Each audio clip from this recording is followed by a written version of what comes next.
Fl-2023 l-Uffiċċju tal-Irkupru tal-Assi irnexxielu jirkupra b'kemm jiswew 9.5 miljun euro fassi li jinkludu fost oħrajn proprjetà, vetturi lussużi, opri tal-baħar u kontijiet bankarji. Mir-rapport annwali tal-Uffiċċju tal-Irkupru tal-Assi jirriżulta li l-iktar reati komuni jibqgħu dawk relatati mad-droga.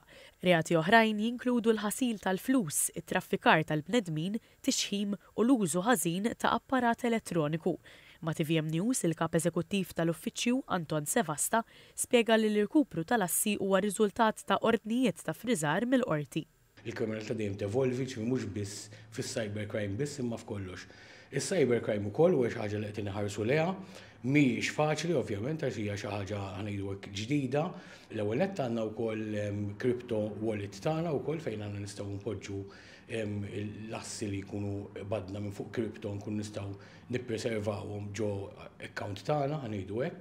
Is-Sur Sevasta qal li din il-ħidma ssir b'kollaborazzjoni mill-qrib ma' diversi entitajiet fosthom il-Korp tal-Pulizija.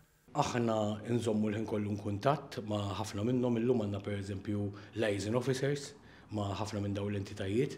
Għandna wkoll SOPs u Memorandum of Understandings li nkunu nistgħu wkoll through dawn l-MOUs u l-understandings nimxu pari passu ma' dak li jkunu qegħdin jagħmlu huma. Ir-rapport annwali tal-Uffiċċju tal-Irkupru tal-Assi jinnota wkoll l-intoppi li nqalgħu fil-bini ta' faċilità ġdida b'sigurtà għolja f'Ħalfar fejn ikunu jistgħu jinħażnu l-assi li jkunu ġejjin mill-kriminalità. Intqajna ma' diffikultajiet kbar, speċjalment fil-art illi pratikament għandna fiha ħanidu hekk debri milli hu kontaminat. Aħna qegħdin ovvjament nieħdu l-pariri tal-esperti, speċjalment qegħdin nkollu kuntatt mal-era.